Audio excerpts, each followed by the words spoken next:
स्वामी समर्थ भक्तांनो, प्रिय भक्तांनो, थोडा वेळ सगळं बाजूला ठेवा आणि शांत मनाने माझं ऐका. कारण मला माहित आहे तुम्ही सध्या खूप काही सहन करत आहात. मनातून खूप तुटलेले आहात. बाहेरून तुम्ही सगळ्यांसमोर हसता, नॉर्मल राहण्याचा प्रयत्न करता, पण आतमध्ये मात्र रोज थोडं थोडं तुटत चालला आहात. रात्री शांत झोप लागत नाही. सगळे झोपल्यावर तुम्ही एकटेच विचार करत बसता, माझंच आयुष्य एवढं कठीण का? मी एवढं सहन करूनही मला आनंद का मिळत नाही? देवा, आता खरंच खूप थकलो आहे मी. तर भक्तांनो, काही वेळा एवढा त्रास होतो ना की माणूस शांतपणे रडतो, पण कोणालाच काही सांगत नाही. कारण त्याला वाटतं आपलं दुःख कोण समजून घेणार. पण आज कदाचित पहिल्यांदाच कोणीतरी तुमच्या मनातलं खरंच समजून घेणार आहे. म्हणून हा संदेश स्किप करू नका. कारण आज स्वामी तुम्हाला काही अशा गोष्टी सांगणार आहेत ज्या कदाचित तुमच्या डोळ्यात पाणी आणतील, पण मनाला खूप मोठा आधारही देतील.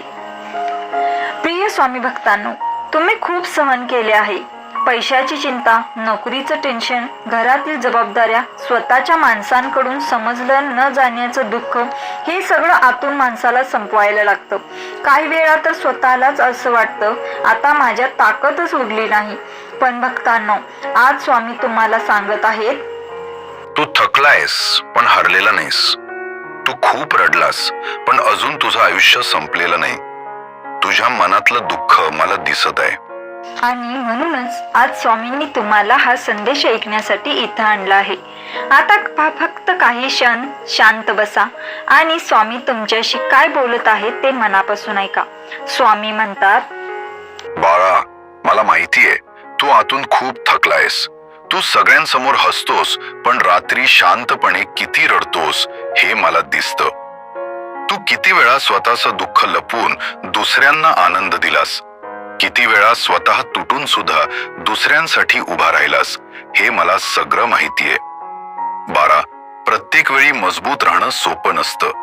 काही वेळा मनाला सुद्धा आधाराची गरज असते. तुला वाटतं तू एकटा आहेस, पण मी कायम तुझ्या जवळ आहे. तू जेव्हा रात्री डोळ्यात पाणी घेऊन झोपलास तेव्हा तुझ्या प्रत्येक अश्रू सोबत मी होतो.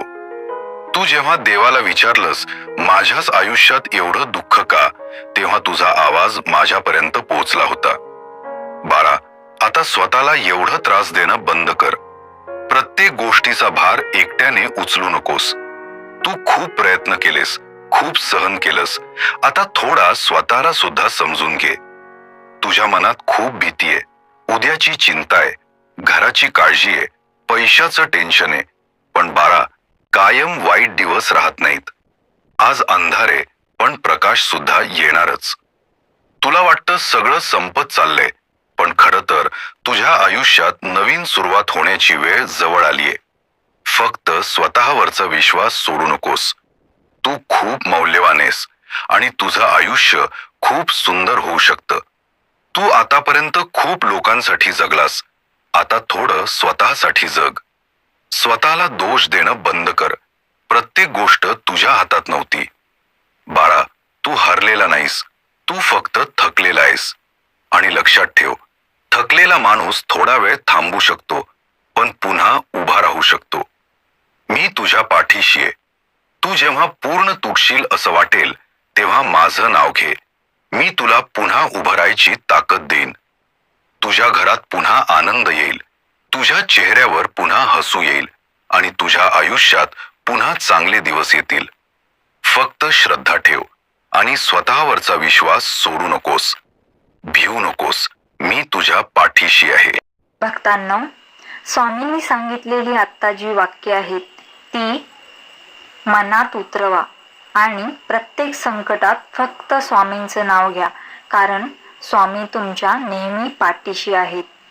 प्रत्येक संकटात स्वामी तुम्हाला साथ देतील. फक्त मनापासून त्यांचं नामस्मरण करत राहा.